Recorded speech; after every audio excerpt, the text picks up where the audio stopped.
I do not believe in affirmations at all. Hmm. Affirmations are the conscious mind speaking to the conscious mind. Okay? Your conscious mind speaks language. If I say to you, okay, Dr. Taz, whatever you do, do not think of a pink elephant.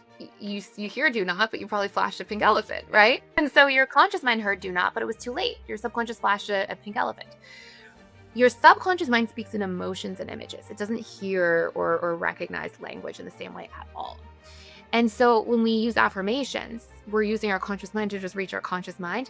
Nobody has core wounds at a conscious level of mind. Nobody wakes up and says, today, I'm going to tell myself 47 times that I'm going to be abandoned by everybody I love, right? These are preconditioned, imprinted programs at a subconscious level because of childhood events that were repeated enough that they built these neural structures in our brain. Thais Gibson, PhD, is a best-selling author, counselor, speaker, and one of the leading voices in attachment theory and personal development. She's the founder of the Gibson Integrated Attachment Theory and co-founder of the Personal Development School. When our brain gets imprinted with these fears in childhood, as an adult, we project them onto everything. So what happens is somebody has this imprint from childhood of fearing being abandoned or disliked or excluded, all these very social fears. And that forms a lot of their conditioning in their subconscious. They're seeing their whole external world through this lens. And then the moment they don't get a call back, or the moment that somebody, isn't texting them enough or didn't immediately ask them on another date, they're quick to jump to those conclusions. It dysregulates all their emotions and their nervous system as a result. And now they're playing out these patterns and their behaviors follow. And so they'll usually be individuals who cling a lot. They try to move very fast in relationships. They hold on tight. And in doing so, they often accidentally don't see people's boundaries and don't recognize that they're there. And they can accidentally pressure people in relationships and make them sort of pull away, if anything. Thais has dedicated over a decade to understanding how early childhood experiences shape adult relationships and subconscious behavior patterns. Please join me in welcoming Thais to the show. Hi, everyone. It's Dr. Taz. Before we get into today's episode, I just want to pause and say thank you. Your messages, your shares, your stories are the reason we make Whole Plus. Every conversation here is about connecting the science, the intuition, and everyday life together so you can feel more like yourself again. If you haven't already, hit that subscribe or follow button. It helps us reach more people who need this. All right, let's begin. All right, I'm super excited about this next topic because we talk a lot about relationships. I spend a lot of time talking about the family and how we need to think about health as a family body, not just our individual body. And so many people get really confused by this, but I think so much is wound up in our relationships. So, Thais, you spent a lot of time talking about relationships and attachment and what that means for us. Tell my audience a little bit about your background and how you even fell into studying and talking a lot about attachment theory. Yeah, it's a great question. I mean, I'll try to make a really long story quite short, but Okay. I grew up in a very turbulent household. Definitely was a very sensitive kid, internalized a lot of these things, a lot of these patterns, and had a lot of challenges in relationships. One day I was very, wanting to be in a relationship, and then I would flip flop and feel like I just didn't want to be in a relationship at all, and had a lot of sort of ups and downs in relationships. And I was the fearful avoidant. So I had an anxious side and an avoidant side, and I sort of pinballed a lot. And I just always felt like relationships were very hard. Mm. And I was in a psychology class one day in university, and somebody said to me, "Oh, your conscious mind cannot outwill or overpower your subconscious mind." Mm. And that really hit me for a number of reasons, but one of them being that I had told myself many times that I was going to behave a certain way or act a certain way or be more consistent or not push away so much. And I had told myself many times that I was going to do certain things and then found myself unable to follow through. And when somebody said, "Oh, your conscious mind can't outwill your subconscious mind," I was like, "Well, what's that all What about does there?" that mean? Exactly. And what I came to find is that your conscious mind is your logical, analytical thinking mind. It's responsible for roughly 3 to 5% of our daily beliefs, thoughts, choices, and emotions. And your subconscious and unconscious collectively are responsible for 95 to 97% of all Wow. choices and feelings. And what your subconscious, more than unconscious, but subconscious majority, what it's responsible for is it's the giant warehouse of all of your conditioning. So it is literally the storage center of the beliefs you've acquired about yourself over time, about relationships, about people, about what to expect, Mm. about how to give and receive love. It's the emotions and the behaviors that often follow suit when these beliefs come up. And we'll actually, we'll dive into this, I'm sure, today, but you'll come to see that if we are not aware of or in charge of our conditioning, especially our belief systems, we're actually not in charge of our actions nearly as much as we think. And you'll also come to see that we think a lot about the nervous system and doing things like, oh, breath work and meditation, and those are great practices, but they can actually functionally be band-aids if we are only doing them when we first have our conditioning triggered. So for example, if somebody grows up and they have a fear of being abandoned, and that fear of being abandoned is activated maybe because of their attachment patterns that they acquired from childhood, they can say that they're not going to get dysregulated or triggered, but they will. Mm. And that belief triggering them causes them to often go into a state of feeling distress, which then, emotions have the cortisol response and the norepinephrine response, and that then signals to the body, essentially the nervous system, to go into fight or flight or sympathetic nervous system mode. And a lot of people are then like, oh, let's just breathe through it, or let's just meditate. And it's like, that's great. We can do other things, even completion cycles and somatic practices, to get back to a centered state again. But then an hour later, if that same belief gets triggered and you fear abandonment again, then you're going to go back through the same cycle. And so just right, Wow. the nervous system alone isn't quite enough. We actually have to rewire and leverage neuroplasticity to change some of those beliefs. So that was something I really dove into understanding and became really obsessed with the neuroscience of how we actually retrain our brains and change things, and really trying to understand where my own conditioning came from in childhood that led to a lot of my emotions, my patterns. And as I changed that within myself very deeply, I just couldn't wait to share it with everybody. Oh I my was like, God.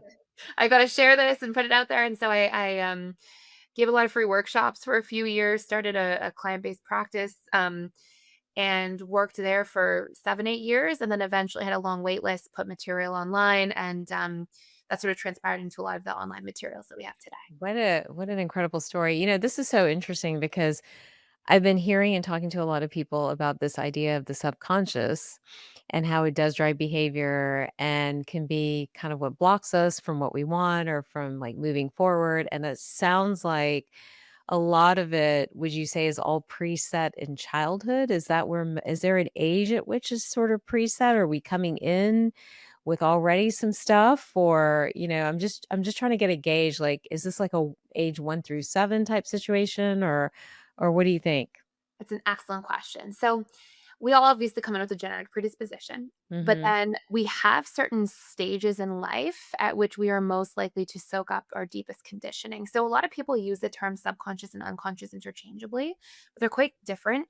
Namely, that one of the fundamental differences, the subconscious mind, you can actually access information and reflect on information and see, for example, oh, maybe you feel good enough at 44 years old, not good enough at 44 years old. You can go back and say, oh my gosh, that started at 7. I have this memory. I can gather that information. At 7 years old, XYZ happened. Whereas the unconscious mind, we can usually only access in deep hypnotic states or translate Mm. states. And unconscious memories we don't often remember. So, for example, somebody may, as an adult, have an aversion to peanut butter, and they may not know why. And it could be that at 3 years old, their older brother dared them to eat a jar of peanut butter and they got sick to their stomach. And now they have this stored emotional association in regards to peanut butter, but they can't access it, right? So our subconscious mind we can access information from. Our unconscious is the deepest and earliest conditioning and sort of affects a lot of our autonomic nervous system and fundamental processes that way, whereas our subconscious is more conditioning based. And if you look at how we develop our conditioning, the first 3 years, 0 to 3 years old, our brains are producing more alpha and even theta brain waves, which puts us in a state of hypersuggestibility. So, in other words, it means that we're deeply absorbing our conditioning, but that often lives at the unconscious level of mind. Then ages 3 to 8 is our next most fundamental part of how we absorb conditioning. And that's again because we're producing a lot of alpha brain waves during that time. So we're sort of like sponges in our early childhood and we absorb a lot of conditioning there. So I often refer to our conditioning as coming from childhood as a very fundamental, foundational building piece. but conditioning is always happening. We have neuroplasticity. Like it doesn't stop because you turn 9. It doesn't stop, Right. it goes for your whole life. And this is part of why you see, for example, people saying things like, "Oh, you're the sum of the people you spend the most time around, the 5 people you spend the most time around," or why you can be in a long-term marriage or relationship with somebody and take on some of their mannerisms or Mm. expressions. Because Mhm. how conditioning actually takes shape is whatever we're exposed to through repetition and emotion across time, especially if in a suggestible state. That's actually what's firing and wiring the neural networks in our brain. So there's repeatable ways to actually change our conditioning, and I'm sure we can get into some of that. But yeah, we fundamentally have the most of our conditioning from childhood in those age brackets. But of course, conditioning is taking place along the course of our life. Along the way. So interesting. Now you talk about different attachment styles, right? That there's some different styles. Can you walk us through some of those and how could we recognize maybe which style we're falling into? Yes. So there are 4 styles. Every single Okay. person has one. And this is some of the most long-standing research that came out of Cambridge University originally was traditional attachment theory research. Our body of work really built on this, which was not just understanding your attachment style, but actually leveraging neuroscience to change what's not working. Mhm. But what you'll see is the first attachment style is called the securely attached style. It Okay. makes up roughly 50% of the population. And what's very interesting is secure attachment moves in lockstep with the divorce rate. So, as there are more securely attached people, the divorce rate goes down. As there are less securely attached people, the divorce rate goes up. And they're roughly Mm. sitting around that 50% mark. Now, from the securely attached individuals, part of what's really fundamental to their conditioning is, and one of the reasons why securely attached people report having the longest lasting relationships, but also report being the most fulfilled in those long lasting relationships, which Hmm. is an important differentiator. Right. As Right. somebody who's worked with lots of couples, I've seen people that are not, they come in and they're not very happy. So it does make a big difference. But one of the biggest foundational pieces that securely attached adults have is they get a lot of what we call approach oriented behaviors. That sounds like a small thing, but has a huge impact. Approach oriented behaviors from their parents mean that parents are attuned to the kids. They notice when the child's distressed and they make an effort to approach and soothe the child. Mm. And when that is a foundational piece of somebody's childhood, they learn a whole bunch of things through inference. They learn my emotions are safe to express. I'm worthy of love on my good days and in my hard moments. They learn that they can trust, that they can rely on other people. And because somebody's attuned to them, they learn healthy co regulation. Mm. And throughout their childhood, they often see other healthy foundational principles like healthy communication. They learn that my needs are worthy of being met and I can express them. They learn healthy boundaries. And so as adults, securely attached individuals go in with a tremendous amount of adaptive behaviors. They go in with all these really healthy adaptive coping mechanisms to do relationships, hence why they're a lot more successful at them. Then we have 3 insecurely attached styles, and they make up roughly the other 50%. And you can kind of imagine them as existing along a continuum. At one end of the continuum, and everybody will know somebody in their life who's like this, if it's not them, is the anxious attachment style. Now, anxiously attached individuals, a lot of their wiring or conditioning from childhood is that they either have real or perceived abandonment. Real abandonment's obvious. You have a parent who, you grew up in a fatherless home, a parent leaves at a young age, or God forbid somebody loses a parent, they pass away. That would obviously create massive abandonment wounds for somebody. Perceived abandonment is really interesting because when you look at small T trauma over time, if it's repeated and consistent enough, it actually has a similar output as a singular big T trauma because of the firing and wiring of those neural networks across time. So, perceived abandonment looks like, for example, you have parents who are very loving, but they're constantly working. And so you're always with the grandparents. And so a child learns, okay, love is there, and then love is taken away. And then love is there, and then love is taken away. Oh And boy. they become very afraid of that love being taken away. And so they're always worried and sort of reading between the lines, waiting for this abandonment to happen. So now we have these individuals who learn love is a good thing, but it's inconsistent and I have to hold on to it. And basically, as adults, they become individuals who are trying to always maintain proximity. And their biggest fears that they acquire because of their childhood are the fear of being abandoned, alone, excluded, disliked, rejected, unloved. These are these huge wounds that they acquire. Hmm. And what's really interesting is I always give people this analogy that our wounds are kind of like a bear in the woods.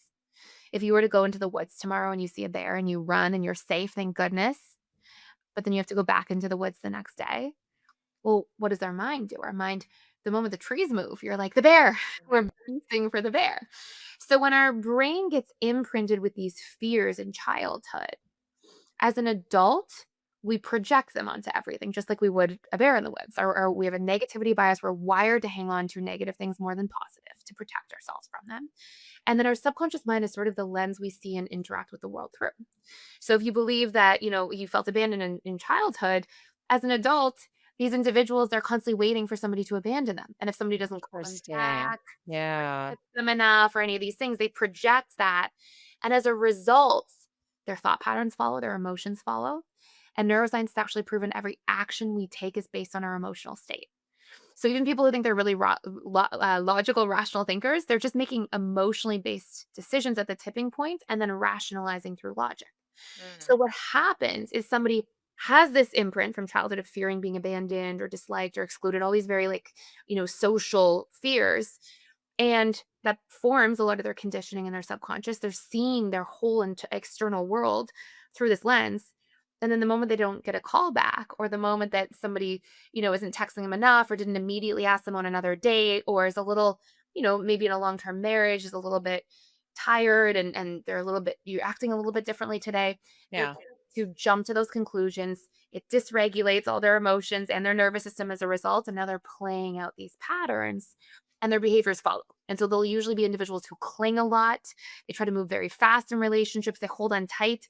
And in doing so, they often accidentally don't see people's boundaries and don't recognize that they're there. And they can accidentally pressure people in relationships and make them sort of pull away, if anything.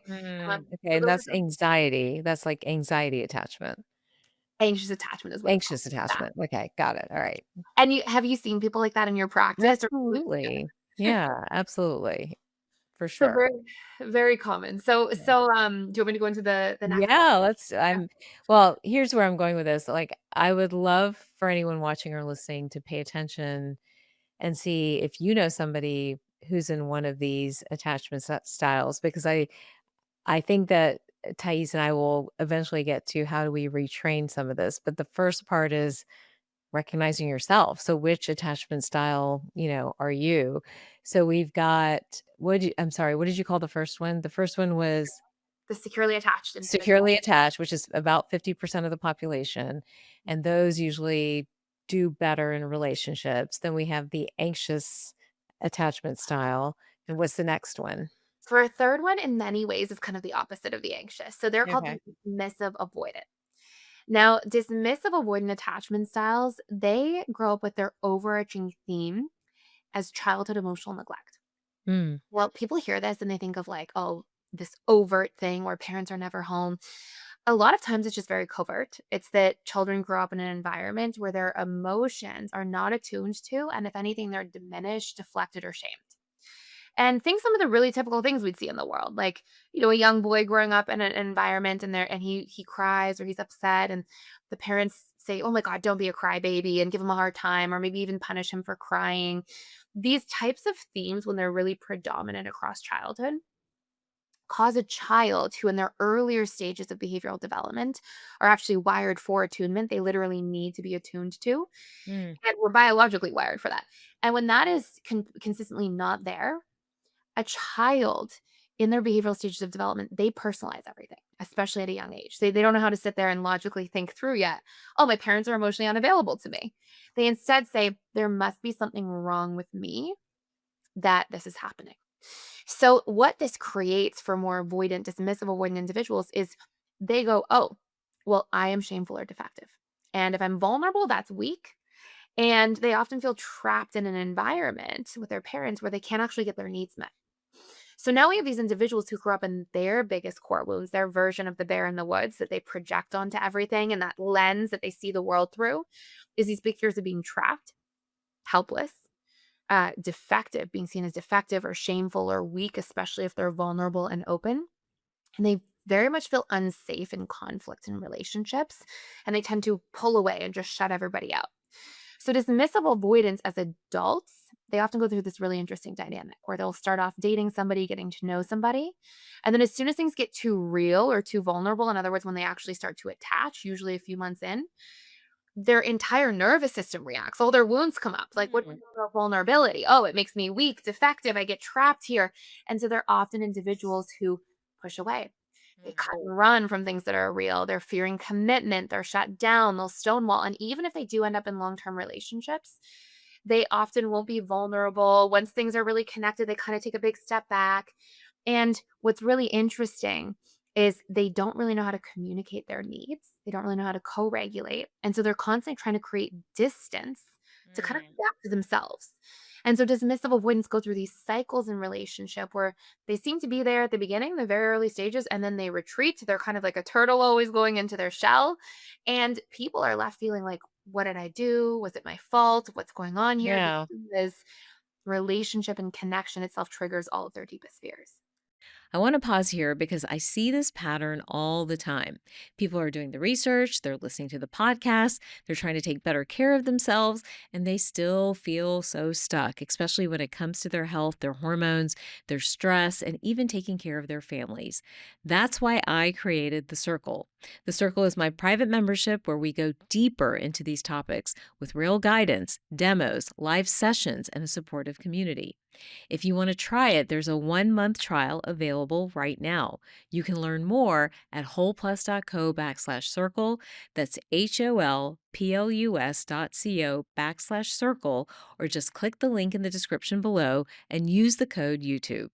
Now let's continue the conversation. Is that like ghosting, basically? Like you're about ghosting all the time now? Like people just disappear? Or wait, what was the other one? Love bombing. That was the other one where someone will come in and like love bomb someone and then just disappear. Are those like the dismissive avoidance? The most likely to ghost for sure are gonna be dismissive avoidance because Okay. they tend to leave without explanation. Okay. And they don't like to explain because they don't know how to navigate conflict. They never got any modeling for healthy Uh, communication. So they just feel, oh my gosh, I don't like this person anymore. Or I feel, these not so great feelings inside of me. Often they'll blame the other person and even flaw find as a way to keep control subconsciously. mm, Subconsciously to being in control to know that, oh, look, all these flaws, I could be fine without this person. I don't really need them. right. They're Right. scared to Right. have to rely on somebody because their entire personality and coping from a conditioning perspective became to become hyper independent. And so they'll be the most likely to ghost for sure. You'll see more anxious leaning individuals be a little more likely to love bomb because they come on strong and they want to move really fast, whereas Mm. dismissive avoidants are always pumping the brakes. And the really interesting thing before we get to the last attachment style is that um, our subconscious mind is trying to maintain its comfort zone. Okay. Your subconscious mind equates familiarity to safety and thus survival. Yeah. Part of why we feel this like sort of natural aversion to change a lot. And so the irony of all of this is that what's most familiar to us is actually the way we treat ourselves. So if you look at an anxious partner, how do they treat themselves? Well, they're so busy people pleasing that they dismiss and avoid themselves. They don't like spending time alone. They put their feelings on the back burner because they're people pleasing all the time. So they are often most attracted to people who are dismissive avoidant. And so they often choose the avoidant partner. Mm. The dismissive avoidant, they're always trying to keep time to themselves and create space from people and be independent and have their own control. And so what's so interesting is they're very drawn to people who are also quite clingy to them because it's their subconscious comfort zone of familiarity. So we have these kind of, patterns playing out at a subconscious level. And people get really frustrated. And we often will consciously say, I want the available person or I want the person who respects my boundaries. But at the end of the day, until we actually rewire and clean up the patterns happening subconsciously, we're going to keep choosing the same people in a different body because we're choosing from that place of familiarity. And again, the conscious mind can't outwill the subconscious mind. Oh, so interesting. Okay, so what's the fourth one? What's the fourth attachment style? So the fourth one is the fearful avoidant attachment style. Now they get really interesting Okay. conditioning. So the fearful avoidant, they have both an anxious and an avoidant side to them. Okay. So fearful avoidants grow up with more big T trauma in the way that we sort of historically think of it. Big T trauma being that usually they get experiences where love some days is a good thing and other days is a terrifying thing. So some really common examples would include things like mom is an alcoholic. One day mom's had a few drinks. She's warm and fuzzy. She's in a good mood. She's trying to get close to you. She's giving you a hug and a pat on the head. And you're like, oh, love and connection is good. Other days, mom has had way too much to drink and she's angry drunk. Mm. And now she's mean and cruel and really unpredictable. Let's say another example could be having a parent who has narcissistic personality disorder or some sort of pathological issue that they're dealing with, where one day they love bomb you or they're really nice, another day they're mean and harsh and very critical. In all of these types of themes, whether it's tons of fighting in the home growing up, parents in active addiction, different pathologies that cause parents to be highly unpredictable, a child is getting the conditioning that says, well, you never know what you're going to get. Mm. Get the good version or the not so good version. And what that means is that the anxious attachment style, they have an attachment strategy. Theirs is like, let me always try to maintain proximity because love is good. I just don't get enough of it. The dismissive avoidant has an attachment strategy. They say, I always need to create distance because love doesn't really do a lot for me. I kind of want it, but like I'm better off being in control and retaining my freedom because my needs don't really get met here. Fearful avoidants grow up going, I need to learn how to be hypervigilant. I need to learn to read between the lines and always be on high alert. And so fearful avoidants, I joke, are like the human lie detectors. They, Mm. they notice every change in micro expression and body language and tone of voice, and they are hyper attuned to other people in their environment. But they have a lot of wounds. They have a lot of their attachment wounds. They have some of the anxious and the avoidant. So they have a huge fear of being abandoned. They also have fears of being trapped or controlled or powerless. And their other wounds or versions of the bear in the woods are huge fears of being betrayed because they're always waiting for the other shoe to drop and they're always on high alert. And they have this big unworthiness wound where they always have to, they usually earned love as children through caretaking or doing things for other people. Mm. Like their mom was drinking and then somebody, puts mom, tucks her into bed and gives her water and then gets, love and care for doing that. So they usually become hyper attuned to other people, but are always on this high alert. I had a client back in the day when I ran my practice, and she said, I could tell by the way my mother closed the door when she got home from work if I had to run to close my bedroom door too, or if it was safe to leave it open. Yeah. So they notice all of these little things, and it's quite common for people. And so fearful avoidance as adults end up being individuals who they want love, and they're like, come get close, but they're also scared of it. So as soon as you get too close, they're like, wait, get back, you're too close. Yeah. Yeah. And then and then the person's gotten back, and then you're like, "Wait, why are you leaving? Come back." And so they sort of are hot and cold, they pinball back and forth, and of course, they make for more volatile partners and relationships. They're kind of a roller coaster. You never know where they're coming or going.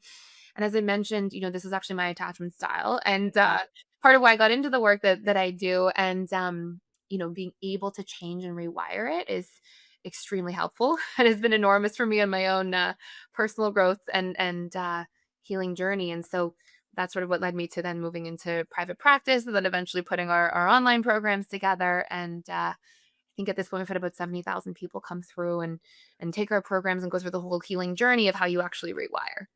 Ah, fascinating stuff. Yeah. So I also grew up in a slightly dysfunctional home with a lot of like lack of what's the right word? Stability in terms of emotions, probably. A lot of emotional instability. So I think I'm the fearful avoidant as well. What was the well, let me ask this question first. Is there a quick and easy way for someone to identify their attachment style? Like we heard the explanation, but is there like a tool that they could use if they're not clear maybe which one of these they're falling into? Absolutely. So we have an assessment that we take Awesome. people through. We Okay. can put in the link below, but it's a 28 question assessment. People can go through and it makes it super obvious which your attachment style is, and it'll tell you your wounds and your needs and a lot of the different pillars that are required for healing. Awesome. Definitely link that. I know a lot of people listening are gonna be like, wait, I want to be sure I know which one I am. And then the follow-up question to that is so the pairings, because you mentioned it a little bit with the anxious and the dismissive avoidant. What are some of the most common pairings that are happening in relationships? And is there a pairing that maybe has a higher divorce rate than others out of curiosity? Yeah. So obviously, the first one is securely attached people often end up with other securely attached people because they both have a subconscious comfort zone of open communication and co regulation and a healthy approach to things. And so they're most likely to be paired off together. And then when we look at the others, Anxious and avoidance, you hardly ever date your attachment style if you're at either end of the continuum. It's almost like the same side of a magnet. They're going to repulse each other. So you're not going to see two dismissive avoidance together because nobody really is vulnerable enough to build momentum in the relationship. Mm, And you're not going to see two anxiously attached people together because they both people please each other and they're both seeking more of that mystery and the avoidance. So we'll often see anxious and dismissives end up together.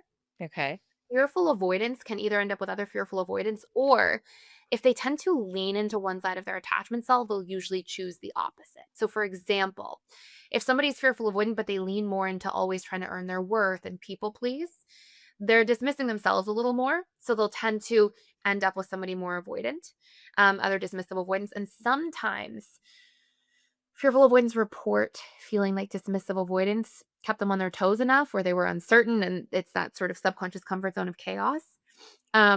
But that they felt like dismissive avoidance were safe because at least they're not volatile and Mm, really unpredictable, which is often what people are trying to run away from.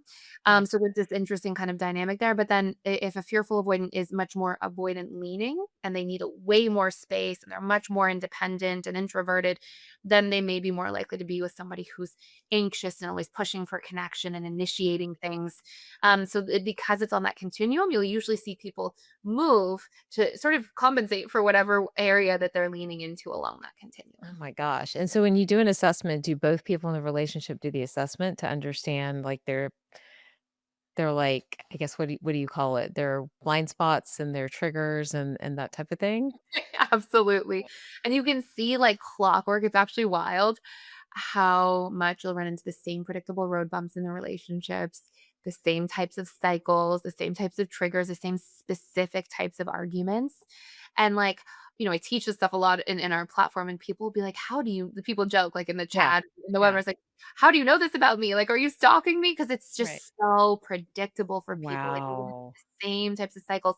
And it's good news because it means that once you identify them, it's very easy to actually start the rewiring process. And is there one of those 3 pairings we know the securely attached are okay, but is there one of those 3 pairings that do have a higher divorce rate or more volatility than the others?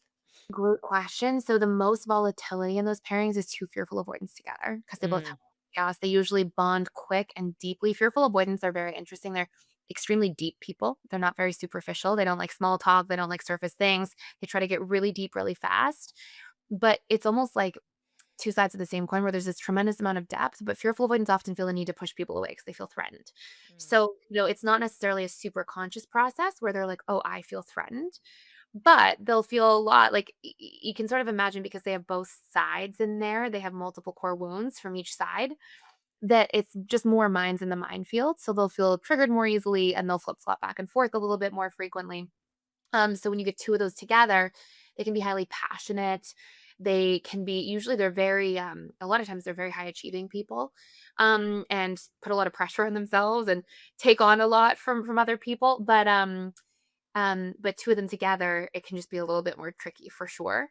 Anxious and dismissive avoidance, they tend to burn up a little bit earlier, so they actually have the lowest success rate in terms of relationship longevity because they quickly don't understand each other. Yeah, And yeah. often what we're most attracted to in the early stage of relationship is the thing that we resent the most later on. Mm. For example, if anybody's ever been in the situation where they're very type A and they're like, "Oh my gosh, this person I met, they're just so easygoing," and you love that initially, it's a trait variety thing. We're wired to, Right, from a biological perspective, to be attracted to people that are different than us. If somebody's right, smart and someone strong pairs up together, when right. they're trying to survive in the wild, they have a better chance, right? So we like it early, but then unless we learn how to work with it and actually integrate some of that into balance, we resent it later. So we'll be like, they're so easygoing, and then a year and a half in, you're like, they never make plans. They're driving me Mm, nuts, right? mhm, Or you'll be mhm. like, "Oh my gosh, they're so assertive. That's so attractive." And then, a year and a half in, you're like, "They never compromise." Yeah, yeah. Like we resent later, but there's ways around that, obviously. But the last thing that I'll just say to that question is that, um, when I worked in practice, when I work in our programs, the number one thing I care about is not how intense somebody's attachment style is, how much trauma they had, what their attachment style pairing is. I honestly find all of that to be quite irrelevant in the grand scheme of things. The number one thing that's the biggest predicting factor is, are both people willing to do the work? Mm. One person who's highly engaged and wants to, and the other person's like, I'm not even going to look at my own patterns and themes, then it's just not fair. And it's going to make for a lot of resentment in a relationship. But if you have both people willing to take the simple steps to rewire and to change and to communicate differently and to know their needs and share them with each other, then the needle moves in a really big way. So let's talk about the work. I think that's a good segue. So, you know, if you can start to identify the attachment style that maybe you personally resonate with or that is in your relationship currently, and you're like, okay, I can recognize this and I'm willing to step into this process of rewiring my subconscious. Oh my gosh, just me even saying it, like, what does that look like? Like, what is that? Is that like a one-year journey? Is that like, you need to make time after work? Like, what does that look like? Where do you start with all of that? Okay, so 90 days of rewiring goes a very long way. Okay, so I take people through like a 90-day boot camp, Okay. and it does require daily repeated activities, but there are 5 pillars that we cover, and Okay. some of them overlap in their timing. Okay, so I think people hear like rewiring and changing our conditioning, and they get intimidated, but I think it's just because there's not enough good tools of people understanding it. It's not very difficult. Yeah. So we have 5 pillars: rewiring your core wounds. We'll talk about each one in detail. Learning your needs, regulating your nervous system. These are very like the inward pillars. And then we have the outward relational pillars, the interpersonal pillars, which are learning to communicate your needs in healthy ways because a lot of insecurely attached people communicate in quite dysfunctional ways until they know. And the last one is learning healthy boundaries. And Mm. none of these things can be intellectualized. It can't be, oh, I know that I should have boundaries in XYZ place. Right. That's meant to be conditioned in because as somebody who, at one point in my own journey struggled with boundaries until I would get frustrated enough and then I set them from a place of anger. Um, you know, you can know that it's time to set a boundary, but if your subconscious mind believes that, boundaries equal punishment because you got punished for having boundaries as a child, then your subconscious will block you. And our conscious mind will say, set the boundary, and our subconscious will have a wound that blocks us. And so it's like putting the gas and the brakes at the same time. Mm. And none of this process is an intellectualized process. This is very much a rewired process. So we can start with pillar number one, which is Okay. rewiring your core wounds. So we talked about them by attachment style. The anxious big fears that are there bare in the woods, right? Or the fear of being abandoned, alone, disliked, excluded, rejected, unloved. And the dismissive avoidance, theirs are being trapped, helpless, powerless, unsafe in a conflict. But the really big ones are weak if they're vulnerable, and defective or shameful because of that childhood emotional neglect. And the fearful avoidant, they have both sides and a couple of their own. So they have the abandoned is a big one. They have a big alone core wound, and it's not the fear of being alone because they do quite well on their own. It is the fear that they're always gonna be left alone at the end of the day holding the bag. Mm. Like, all the stuff's gonna spill onto them. They always have to be the caretaker, the performer, the fixer. It's gonna fall on them, and it's up to them alone to carry. So that's a big one for fearful avoidance. Then the fear of being trapped is big. They don't like being controlled. They tend to be quite independent. The fear of being helpless if they rely on people too much. And a big fear of being betrayed. Mhm. They're waiting for the other shoe to drop, and unworthy. So this big, like, I have to super excel just to be worthy of love at all.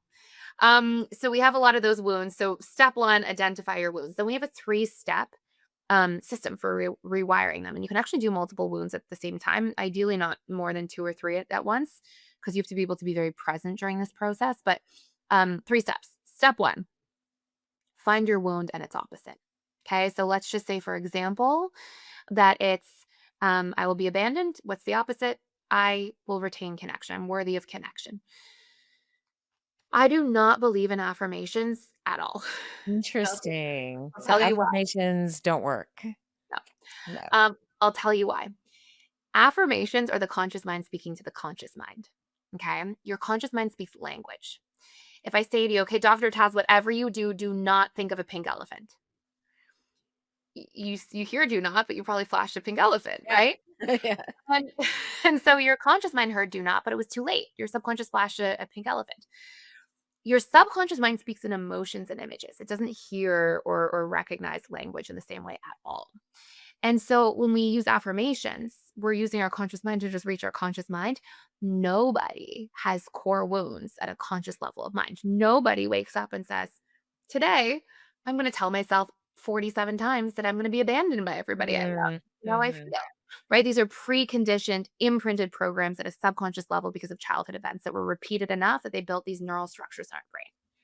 And so, if we're going to change, step one, you find the core wound and its opposite. Step two, we have to speak the language of the subconscious mind, which is emotions and imagery. So, how do we do that? Well, every single memory we ever have is just a container of emotions and images. So, if somebody says, okay, tell me your favorite childhood memory, and you see the images in your childhood memory of you playing at the beach. You might see the images of the sand and the ocean and the red sand bucket that you're making a sandcastle with, and you might see the images of your family members or siblings. And we've all seen people when they recall old memories, where they laugh, or if it's a sad memory, they cry, right? And so memories contain emotions. So we can leverage, and this is where we get into the firing and wiring part, the actual building of these neural networks part. We can leverage 10 memories of times to support the new idea. So, for example, 10 times that you had connection in your relationships instead of abandonment, or 10 times you were good enough instead of not good enough. Now it's real, it's evidence based. It's actually landing at a subconscious level. It's bringing up the emotions, the images, okay? And we want to really feel it in our body. And then step three is we record ourselves saying them out loud, like ideally recording them into your phone or a device you can listen back. And we listen back for 21 days in a suggestible state. So traditional behavioral reprogramming seems to take about 63 days. When you're in a state of suggestibility, meaning when your brain is producing more alpha and theta brain waves, okay, we're more suggestible and it quickens the process. And when we lace a lot of emotions and images in there, it really speaks and imprints our subconscious mind. And we've seen people, for example, who, God forbid, but like, somebody says, oh, reprogramming, it has to take 63 days. You see somebody who got into a car accident yesterday, and the day Yeah. before they were totally fine getting in a car. And because of how intensely emotional that one car accident experience was, they get back in the car after it happens and their hands shake, right? So emotion imprints us very deeply. And so 21 days, you may not even need a full 21 days, but we tell people stick to it. So now we have this cycle, okay? You got your core wound and its opposite. I am not good enough. I am good enough, for example. 10 pieces of evidence of times you did feel good enough. You were a good friend 3 days ago when you had that hard conversation. You were a good boss when this thing happened at work. You showed So up in this this. could be present day things too. It doesn't have to go back to your childhood memory or anything like that. Exactly. It's Okay. even more effective if it's more present. Okay. Because they're things we can relate to and feel about. And the more specific we get, the better, because it elicits more emotion and imagery. So if you say, if somebody's working on I am unloved and they say, my son loves me, my daughter loves me, my mom loves me, you want to be like the really specific images and emotions. So I know my daughter loves me because when I was away for 3 days and came back, I saw her run to the door and I saw that smile on her face and she put her arms out and you feel the emotion and you see the images and now it's really imprinting at a subconscious level. Okay. So once we have those 10 pieces of memories there, you record yourself saying them out loud, you listen back for 21 days. We are most suggestible in the first hour that we wake up or the last hour before we go to bed because our brain's producing more alpha and theta brain waves. And so now we can soak up and sponge up this conditioning, much like our operating state in childhood. And it takes 2 to 5 minutes a day, and Okay. listening back for that's it. You listen Yeah. back, you feel about it, you visualize about it, and we got people to actually rank a satisfaction score, like an NPS score with this exercise. Now, we got people to answer. We took the data from the people who said that they stuck to it for the full 21 days. They were present, they weren't distracted, they did it in a suggestible state. Okay, what was your response to this exercise? And people ranked a 99.7% NPS score at having the actual core wounds no longer being a part of their life and their experience in the same way. And so it's very powerful. It doesn't take long. It's one of many different rewiring exercises, but it's really leveraging the neuroscience of how we build neural networks and how we actually change. Oh, so fascinating. Now, what if you can't do that hour in the morning or the hour at night, but you put yourself in a theta state by, I don't know what you think about like listening to theta beats and doing some of that stuff. Does that count? Great question. So yeah, if in the first hour before bed or the first hour you wake up or last hour before bed, you're busy, then to be honest, I'm not the biggest fan of binaural beats and things like that. I just don't know how predictable they really are, especially because like the level of hertz people listen to also affects our brainwave states, and that's something we don't have control over. But What is interesting is there's a lot of other ways to achieve being in that alpha brainwave state. After intense exercise, especially like high intensity interval training, when you take a break and your mind is very still because you're tired, you're usually in alpha brainwave state. When you finish meditation or breath work, we're highly Mhm. likely to be in alpha brainwave state, especially if we meditated or did breath work for over 10 minutes. And interestingly, people are actually in quite an intense alpha state when, they're watching television. Really? Ever seen people and you're like, "Bob, Bob," and you're trying to get Bob's attention and he's right next to you, but he's, like, staring at the television screen and he's so in it? That's actually in a light state of trance. He's actually in a light state of trance. It's why he doesn't come to attention with what's happening right next to him. Mm. Because, and it's also part of why you see people pay so much money for Super Bowl commercials because we're actually highly suggestible. Suggestible. Oh my gosh, interesting. Yeah. Wow. So 21 days, 2 to 5 minutes, moving a core wound to basically its opposite with 10 positive memories that reaffirm the opposite, basically. Right.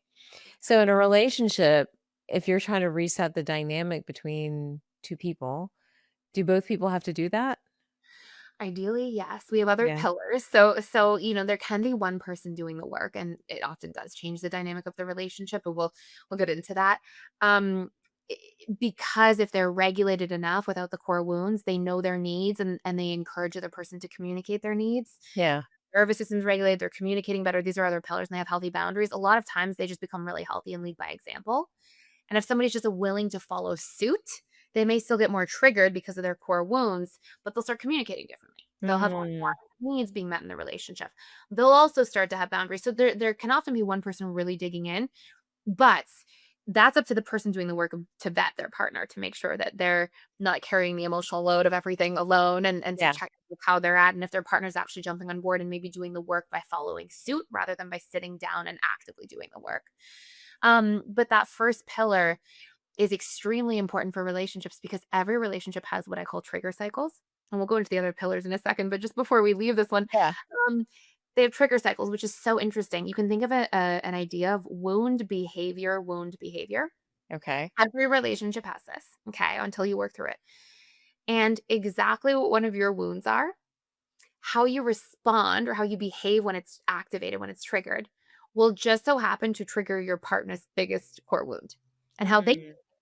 will then re-trigger yours. So let's take a really obvious example. Anxious attachment, big abandonment fear. Okay. Now Mhm. the partner is more avoidant. So that person is going to take space. The person takes space. They make it mean they're abandoned. They get activated and triggered. They cling to cope. That's their behavior. So wound, abandonment, behavior, cling.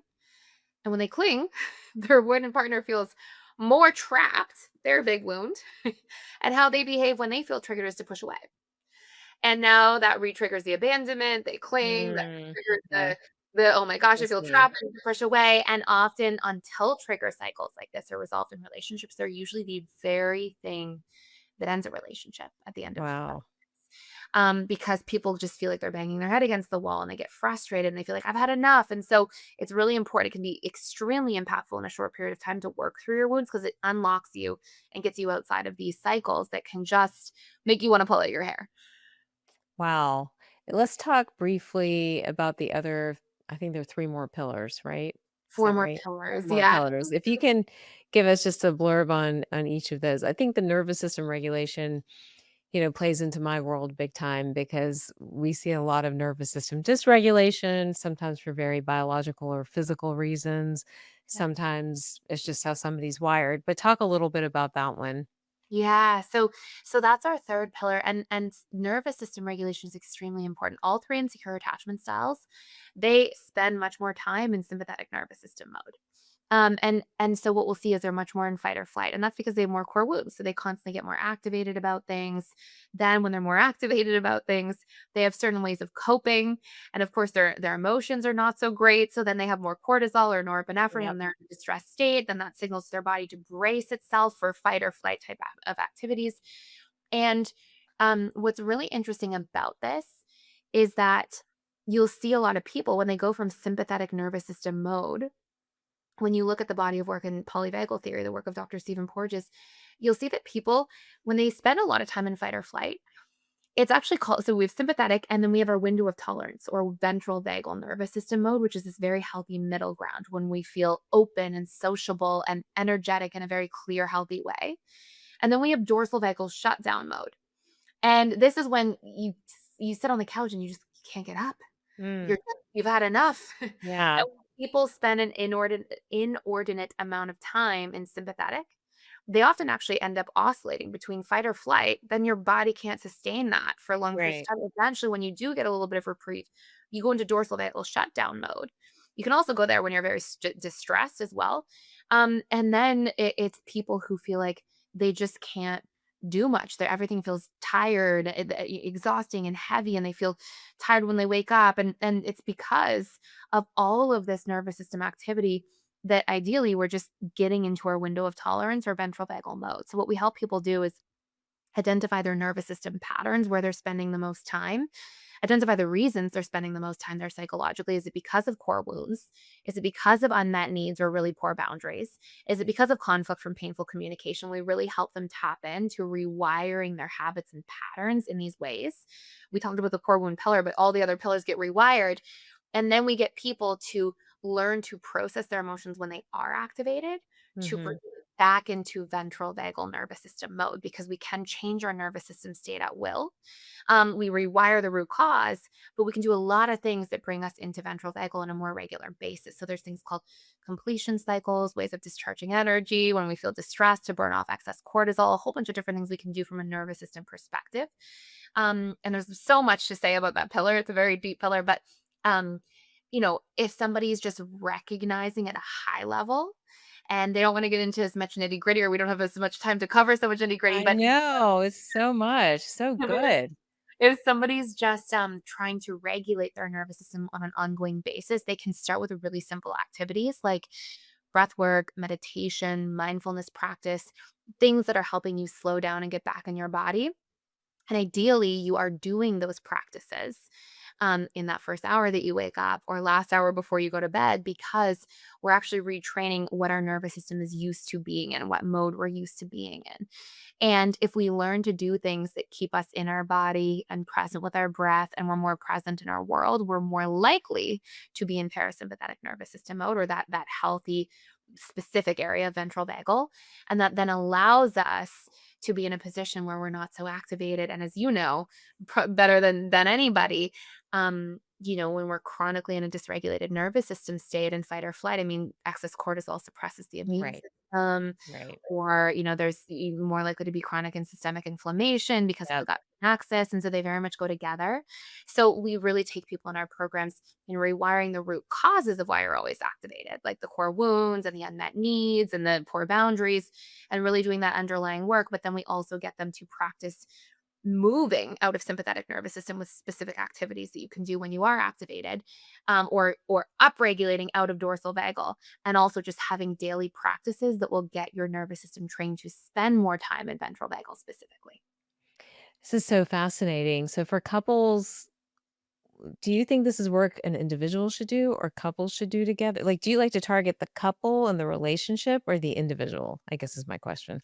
Yeah, I honestly, to be so I went in thinking, "Oh, I'm gonna see couples," because I saw couples in my practice, and I would actually say it's a really big toss-up. I would say it's probably 70% singles and 30% couples that come into our programs at this point, because it's really paced out for individuals, but then it just the tools are just tacked on together for if there's 2 of you, right? So it's really Mhm. there for both sets of people. And ideally, couples are doing it together if they're in a couple, because it just helps really move the needle and deepen the connection relationship. Like, one of the big pillars in there is knowing your needs. Most people have Yeah. no idea what their actual needs are, and they're so different in relationships because we all try to love people as we love, as we would need love. And so you have a lot of anxious people trying to like constantly validate and reassure their partner with grandiose compliments and dropping everything and surprising them Yeah. unexpectedly when they're in a fight, to write them a letter and bring them food. And people who are avoidant are like, I just need space and time and and Yeah. freedom when we're in an argument. And so people often are speaking different languages in terms of how they give and receive love. And we've heard of love languages, but it goes way deeper. Like, needs are much deeper than love languages. And and we miss the mark. And so we get people and couples to know their needs, to learn how to communicate those things effectively so each other can hear them, to do that repeatedly enough that healthy communication becomes your new baseline. So people can definitely do it in couples, but they can also do it as individuals, heal their attachment style, and now they're really prepared going into their next relationship to be in a more secure relationship because that's how they treat themselves. And wildly enough, one of the biggest things I hear all the time is people who are like fearful, avoidant, or anxious or dismissive. They'll often say, "Oh, secure people are boring to me. I'm not Mm. single. Oh, bore. I don't know." And then they do the work and become secure, and they're like, "Of course, I want a secure person that feels Right. healthy, that feels connected," because it's Right. now a new subconscious comfort zone. So it very much determines what we invest in as adults as well. So interesting. Have you seen couples turn around, like, in terms of Oh, high conflict to now, oh my gosh, more. yeah. Yeah. When you said it, it sounded like it was a TV show. I was like, "Couples Turnaround." I Oh, haven't.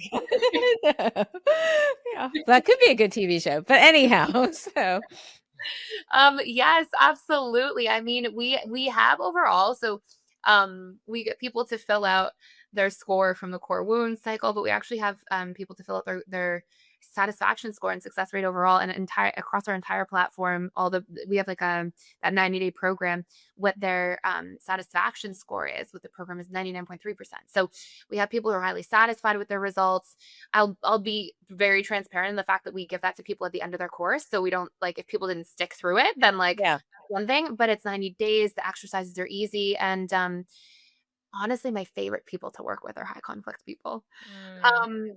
They give you the tough ones. I love that, because that's where I came from. That's how my family system was, and I think there's something, like, meaningful, for me about knowing that that's a solvable problem for people and sort of putting an end to that. Often, high conflict people are very big-hearted people, the big feelers, people who love hard, but have been through a lot, and so those patterns play out, and you get to really break those generational cycles that way by changing the conditioning, which is ultimately what's getting passed down.